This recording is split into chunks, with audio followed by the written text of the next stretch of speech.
What's up, folks? Hope you guys are doing absolutely awesome today. Welcome back to the channel and to another episode of Tour Talks. You were supposed to say that. It's okay. Don't worry about it. The only person who's got that dead smack on is the one and only Cool Chris.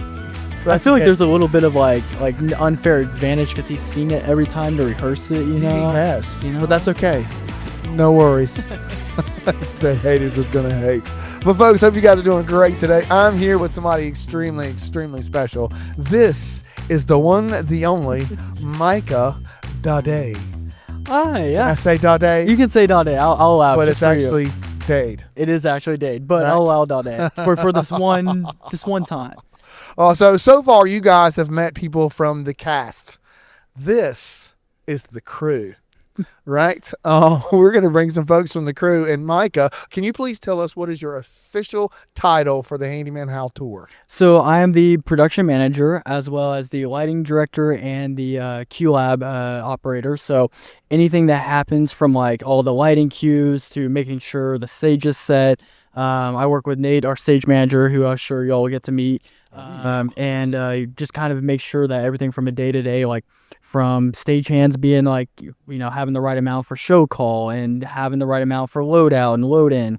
And, just making sure that every aspect of what, Handyman Hal requests for our show, like we make it happen. He does make it happen.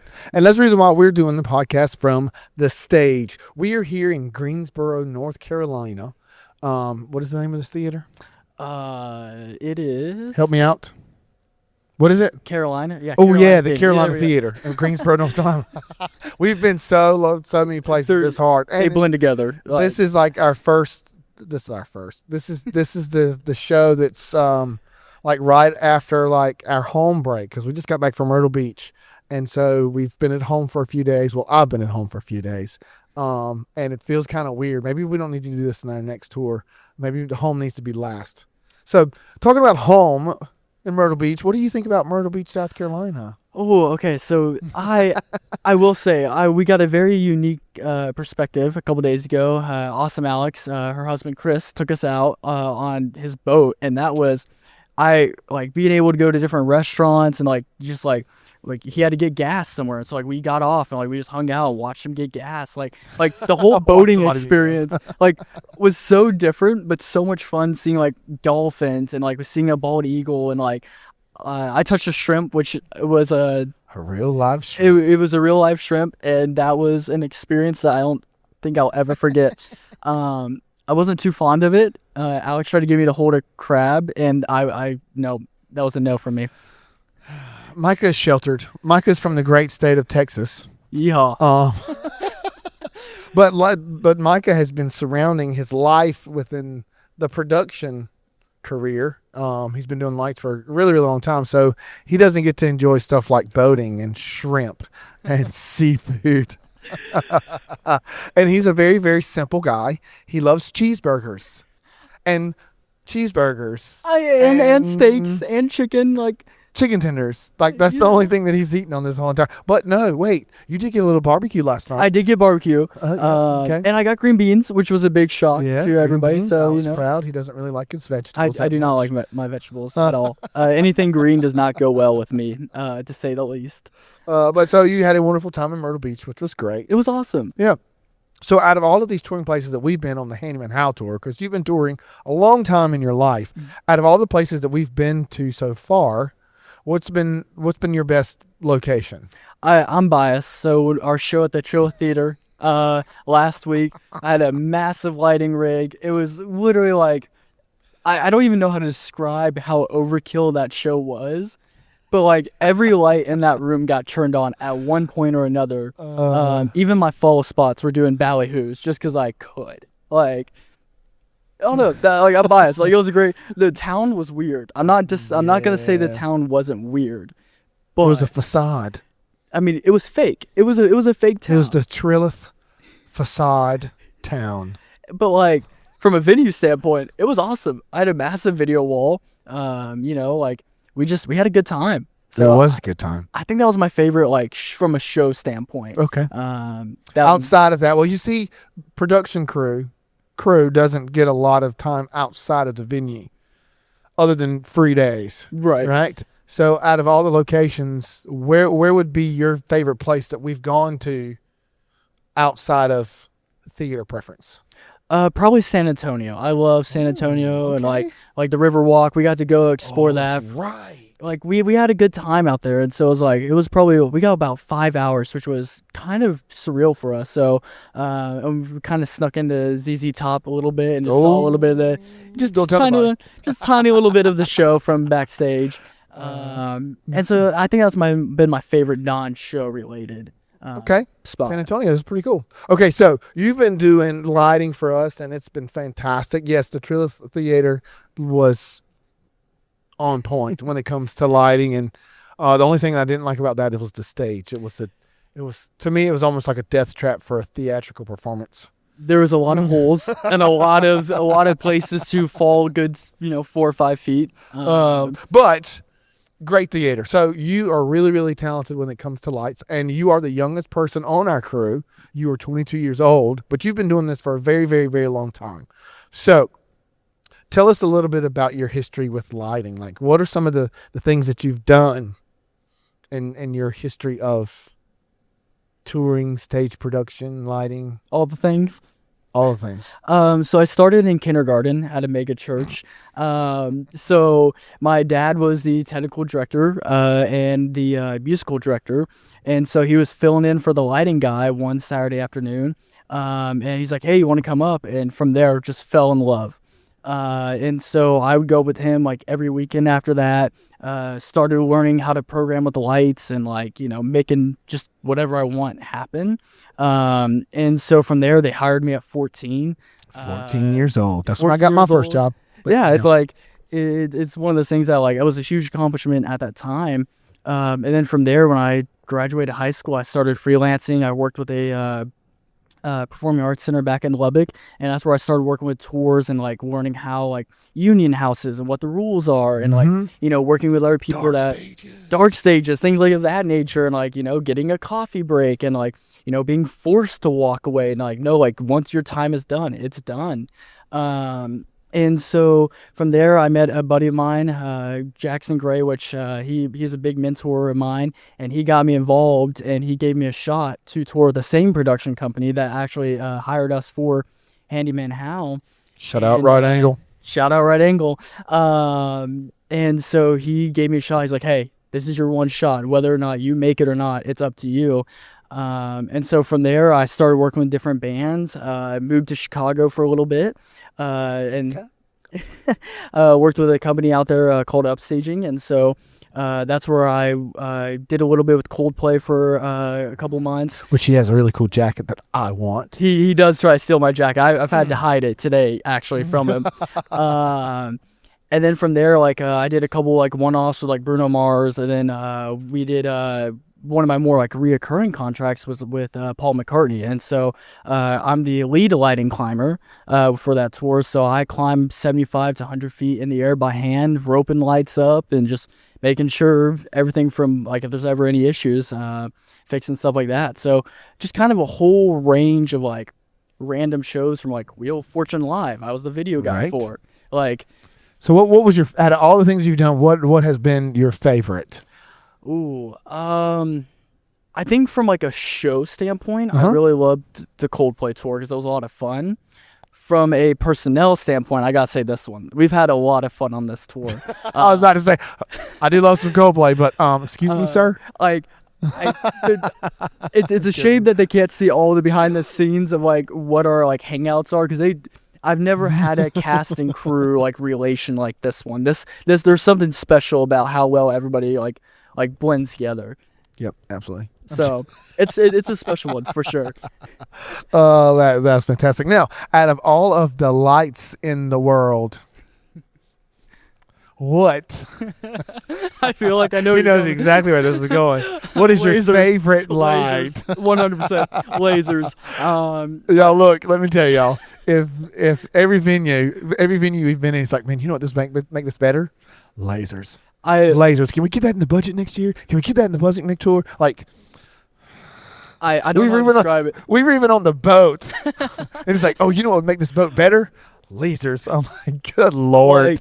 I'm just saying, like, whenever my time comes and I meet the good Lord, it needs to be studied what my obsession with lasers is, because it's crazy. See, when you get to heaven, that's all God's going to do. God's going to be like, Micah, here is your lighting console. Light up heaven. Let's go. It's gonna be just nothing but lasers. Nothing but lasers. Lasers and fog machines till like you can't see 4 feet in front of you. Oh my God. Like that's the goal. Oh man, y'all. But no, I will say, guys, he's done a fantastic job when it comes to lighting. Like to see him at the tree lift the other day, like he was a kid in a candy store. I was. I even reprogrammed the show with all the lights. It was He had so much fun. like Luckily today he's had like a moment to do this. I'm glad he's got a moment. So you've been touring a long time. Well, I mean you're only 22, so you've been touring for most of your life. What is your favorite part about touring? For me, it's when the show kicks off. I Okay. love, like, whether it's a band, a show like this, like, even some of the more, like, theatrical ones, like, when that countdown happens and, like, everybody goes, ooh and ah, that's what I love. I love seeing people, like, be able to escape whatever's going on in their life, and this is just a getaway. Ooh, I like that. You know? It's been a little different than some of the other answers that we've been getting. I like that. All right, so what is the con? What is the thing that you don't like about now? Keep in mind, we are on a bus tour. Okay. What do I need just about touring in general? Or do I need to define this to what is your con? What is the worst thing about the bus touring? I hate venue showers. I'm a very clean freak. Like, if I don't have a clean shower, if the water's not piping hot, and like if I feel like disgusting, even with shower shoes and everything, if I still feel disgusting, I won't shower. I'll find another way to get clean. Cause like at the venue, if I look worse than I feel like going into it, that's my least favorite part about bus tours. Okay. Love sleeping on the bus. Like, and you know, Sean gets the pleasure of being right underneath me and dealing with me climbing up every single night. I don't really notice you, but you were very specific on which bunk you wanted. Yes. Like you were very. Now, why is that? I don't know how to describe it, but there is something about the bumps in the road, being in that top bunk, passenger side. I've tried it other positions, but there is something that just knocks me out. Okay. All right. Yeah, he does sleep above me, and then our other crew guy sleeps below me. I'm in a crew sandwich, man. You really are. I don't know how you got dealt that deck of cards, but it's okay. I enjoy it because you're on the top. Nate's down there. It's great because then whenever y'all are gone. I can sleep. I was gonna say. And so then sometimes y'all don't come back till really, really late for actual bus call time. So I'm totally okay with that. But then okay, cool. I like that. Now you've been with us for 4 or 5 weeks. I mean, you went to Myrtle Beach for rehearsals. You went to Houston for rehearsals, and you've been with us like it's almost been 6 weeks, 7 weeks, almost. Yeah. Really. So the Handyman Hal show, you've got to see this multiple times. You've got to see the good parts, the bad parts. What is your favorite part of Handyman Hal Live Comes to Town? Ooh, that's hard. Now let's do overall. Overall. First question will be overall. Hold on, time out. What's our time? Oh, okay, we're good. Okay. So overall, we're gonna ask the overall. What is the favorite part of the Handyman House show? And then the next one's gonna be dialed in to your specific expertise. Okay. But this one is just overall. Overall, I'm not gonna lie, Dino Disco. Okay. Like, there's just something about seeing y'all run across that stage, and I get to watch. Like, I get to see the local people. So like the local audio person and lighting people will always be by me. So I get to watch them laugh. Their response. And they go, like, almost every time they're going, what is happening? I'm like, I don't know how to describe what is happening. Just wait. And then they come down the aisle and it just turns into a big party. Like, we're all dancing back there, having a good old time. So I think that's my favorite. Like, I think that's my most hottest part of the whole entire show. Yeah, those poor dinos. Oh, that's a hot part of the show. Okay, so you like Dino Disco. Now, when it comes to lighting. Oh, okay. When it comes to lighting, what is your most favorite part of the show to do lights for? Okay, It could be the same, but Yeah, it's a fun one, especially when I had a mirror ball. That was fun for Oh, we Dino did have Disco. a That mirror ball. the kids reacted very well with that. I like the intro video with like when I do the whole sweeping up from like a lighting standpoint. It kind of like sets the mood for like what's about to happen. However, if I had to nail down one cue, it would be the Miss K with the T. It's so cheesy and it's so funny. Yeah, like the Yeah, like requires like no programming time for me, or no skill whatsoever, but it's just so cheesy and so fun that like I always laugh at it. I just give it a little chuckle. Okay, talk about Miss K. Who's your favorite character? Like out of all the funny characters that we have, like who's your favorite character? I would have to say, that's hard. It's very hard. That's a very hard question. And it's okay if you don't say Handyman Hal. I'm okay with that. I'm not gonna lie. I like the faces Alex makes during when she's roller skating to be like behind the props, because like that's a lot of fun. Like I enjoy that. But like Miss K also taking forever to get off the stage, it's tied between them two. To be quite honest. Okay. Okay. I'm a big comedy guy, so a good laugh is like, I'm so here for it.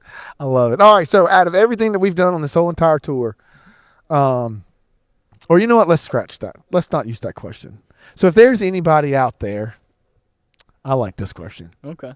If there's anybody out there that is interested in lighting, that's interested in, production side like you do, what would be your advice to them? Churches, 100%. Okay. So churches, like any church that like I've stepped into and like worked with, like that like seats above like around 11 to 1,200 people. Okay. Will have the bare minimal of like what like our industry standard is, as we so to speak. But like when you get into like mega churches and like big churches, you are getting top notch gear before like concerts and productions. Like you're seeing tour ready stuff before. So like you get to like really get your hands on and learn it, and they normally pay to have people come out and train. And so that's my biggest advice. Like I tell people, get involved with churches. Yeah.